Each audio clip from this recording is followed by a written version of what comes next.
Ibrahim ibn Adham said to Abu Yusuf, if the kings and the children of the kings were to know the blessing that you and I right now have, what blessing? They got 2 dry breads dipping in the side of the ocean. He's not talking about worldly possession. He's not talking about money. What is he talking about? Al-Imanu Billah. He's referring to the sweetness that has entered his heart.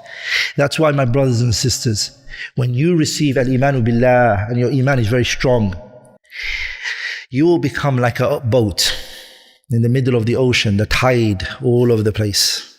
As long as that boat, the water doesn't go into the boat will not sink.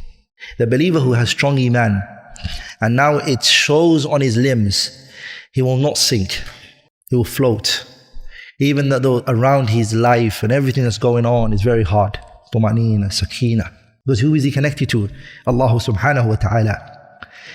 The topic that I want to talk to you all about and I want to share with you is a topic that I have touched on before, but it's a topic that really, me personally, every time I look at it, it really has a big part in my life, and of course it has in every single one of you. It is the issue, my brothers and sisters, the greatest blessing I believe Allah subhanahu wa ta'ala bestowed upon every believer, which is al-Imanu Billah. Having Iman, my brothers and sisters, having this beautiful religion is the greatest blessing. And a lot of the time, my brothers and sisters, we don't actually feel this blessing. We don't feel it. We don't know what we have. And so that's making us look at other things. Like, I don't have this, I don't have this, I don't have this. When in reality, what you possess is the greatest thing that any individual can ever possess. Allah subhanahu wa ta'ala, He says in the Quran, I have completed this religion for you. And I have established my blessing onto you. And this is a blessing. But do you really feel that you have a blessing? That being said, Iman being a blessing, it's important to understand what it is, Iman. A lot of people believe Iman is just claim. Hasan al-Basri summarized this issue and he said, rahimahullah ta'ala, the Iman is not a mere claim. It's not something you say, I'm a believer. There you go, that's it. It's more than that. It's not just a wishful thinking. It's not just claiming it. But Iman, my brothers and sisters, is something that falls in a person's heart, deep into their heart, and then it shows on their limbs. So it's not just in the heart. And that's one of the fundamental concepts as Muslims we should believe, that Iman is what? Speech and what? Actions. Iman is not just speech. But my brothers and sisters, if a person has Iman, it's in their heart, and then it shows on their limbs, what is it that they're going to receive in this world? What are you and I, inshaAllah ta'ala, are we going to receive once we come with al-Iman? The ulama, they mention, the Iman lahu thamarat, has many fruits. There's many fruits that you reap. Once Iman has settled in your heart, and it has shown on your limbs, there's fruits that you will reap from it. And those thamarat that you reap can be ajilah or ajila. It can be now in this world, and it can also be in the hereafter. And it's going to be in this world and also in the hereafter. One of the things that you receive, if you really, really have Iman in your heart, and then it shows on your limbs, my brothers, is the first thing that you will receive is al-amn wal-aman. Safety, you will receive that. Allah subhanahu wa ta'ala will give you what? Al-amn wal-aman, safety. That is a promise from the truthful one, Allah subhanahu wa ta'ala. No one is going to tell you the way Allah is. Allah subhanahu wa ta'ala is وَمَنْ أَصْدَقُ مِنَ اللَّهِ قِيلًا. Who is more truthful than Allah? No one is. Allah says in the Quran, the people who have Iman, again as I said before, go back to the beginning, the Iman that's entered the heart, and then it is showed on the limbs, there's implementation of it. And they have not come with the opposite of al-Iman, which is shirk. So these people, they have Iman, and the Iman that they have in their hearts, they have not mixed it with the opposite that goes against it, that nullifies it, which is shirk. They didn't. Allah says, those people who have Iman in their hearts, and it's showing on their limbs, Allah says, those are the people who are going to receive safety. And verily they are the guided ones. So number one is what? When true Iman is in your heart and on your limbs, Allah subhanahu wa ta'ala is telling us that you're going to receive safety. Number two, a good life. You today are looking for a life on this earth. Why do people work? Why do people save? Why do people have money in their bank accounts? Why do people have savers account? Why? All of that is so that they can live a good life, sah? It's part of the reason, sah?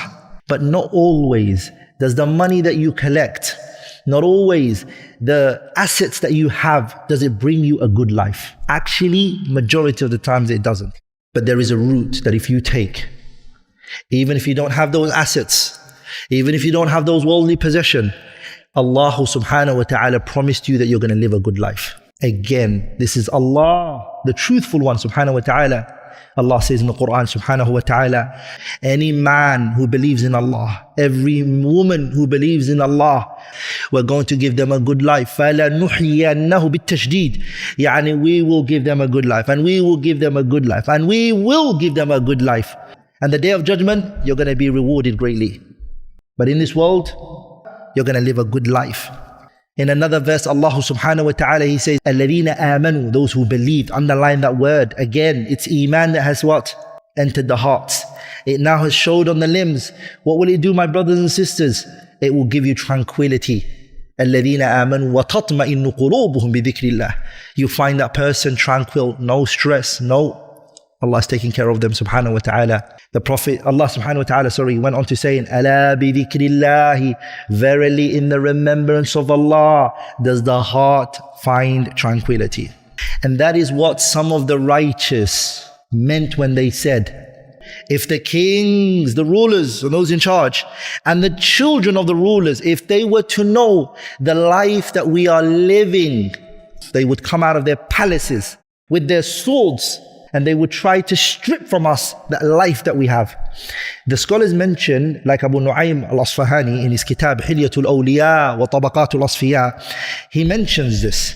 Even Ibn al-Jawzi, he has summarized the kitab Hilyatul Awliya, he summarized it in his kitab Sifatul Safwa, where he took out all the narrations where he believed were fabricated and made up and not authentic. Even he states it in that book. The story of the two men that I've mentioned multiple times here, who went to the edge of the ocean and they were dipping their bread in the ocean, dipping it in. They didn't have soup, they had no chicken, no rice, nothing with it. They just had two dry breads and they were dipping the bread in the side of the ocean in order to make it soft so that they can eat it.